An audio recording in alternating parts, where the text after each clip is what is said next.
EU leaders are culturally and strategically too far from the US to pursue the kind of special relationship Brexit Britain shares with its transatlantic allies, an expert has claimed. After Britain's decision to leave the EU, Brussels has lost an important diplomatic voice at the negotiating table when it comes to its relationship with America. Despite relations between the bloc and the US improving after the election of President Joe Biden, bilateral relationships between individual member states and the US are still far from achieving the type of partnership enjoyed by the UK, according to Esther Sabatino, an expert on EU defense cooperation. Even major countries in the bloc like France, Germany and Italy are far from reaching this achievement. Speaking to Express, the defense and security researcher at the International Affairs Institute, argued Germany does not share the same understanding of security and defense matters as the US.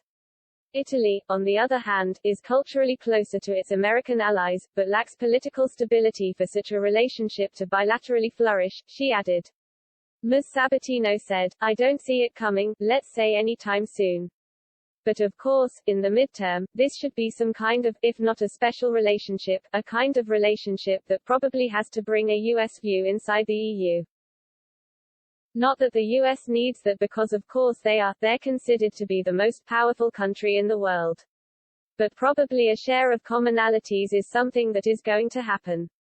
Asked to predict which country in the EU has more chances to advance in a bilateral relationship with the US of the likes of the one the UK enjoys with its transatlantic partners, she said, "When it comes to countries, I really don't know, because, for example, Germany has a kind of different strategic culture.